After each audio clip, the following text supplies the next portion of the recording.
look at his eyes. You can do it. You can make it. Come on.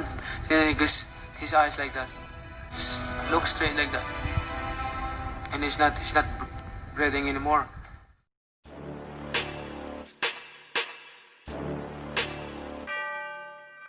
Magandang araw mga pre, mayong adlaw pod sa mga Bisaya diha.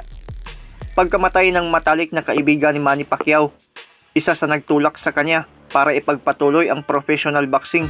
Muli nating balikan at pag-usapan yan mga pre. Pero kung bago ka sa aking munting tahanan, pasuporta naman, click mo lang ang subscribe button at notification bell button para lagi kang updated sa mga videos ko.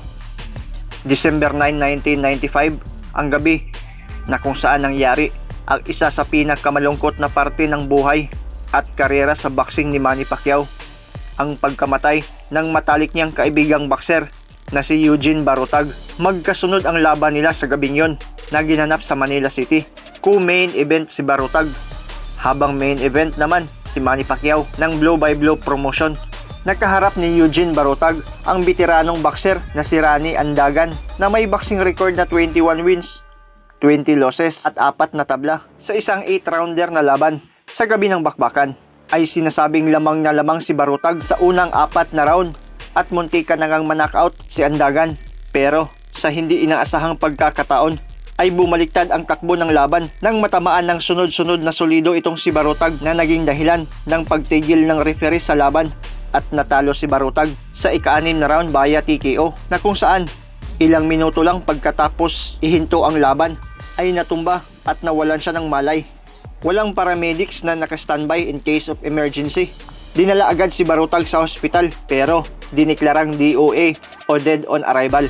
Ang nakakalungkot na pangyayari ay nasaksihan mismo ni Manny Pacquiao na noon ay parehong 16 years old pa lang. Tinulungan pa niya ang kanyang kaibigan para maisalba ang buhay pero hindi na ito kinaya. I have gloves in my hands and I do this. And then I look at his eyes. You can do it. You can make it. Come on. Then his eyes like that. And just he just look straight like that. And he's not breathing anymore. Drink the water. I think the water goes to his nose and it goes like that. It was not the presence.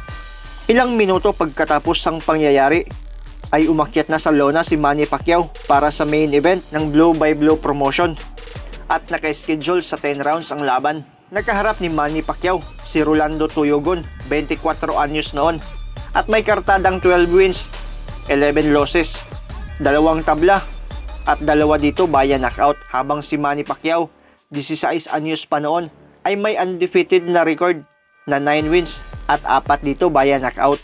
Hindi siya napanghinaan ng loob o natakot dahil sa nangyari sa kaibigan. Sa halip ay lalo siyang nanggigil na manalo sa laban para ialay sa kanyang matalik na kaibigan. Is it like a revenge? No. I want to fight. He died already. I will continue our dream. I will continue our battle. Nanalo si Pacquiao via unanimous decision at nasungkit ang pang-10 panalo at napanatili ang walang mansang record nito.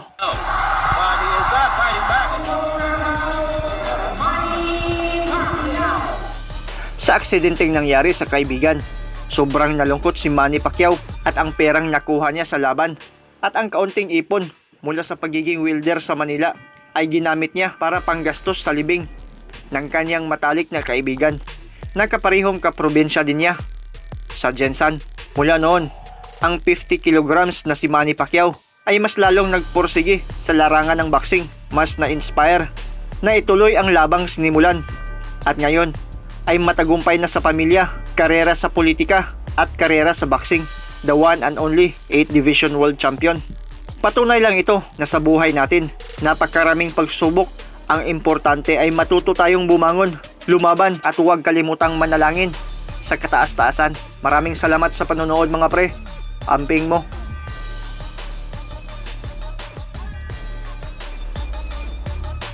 Shout out kay Romnick Pinia, Florida from Santa Jose, Paagusan. Roel Omega from Tanawan, Leyte. Shout out din daw kay Kerry Mary Ann Parocho from Carigara, Leyte. Chardin Ramirez from Cebu.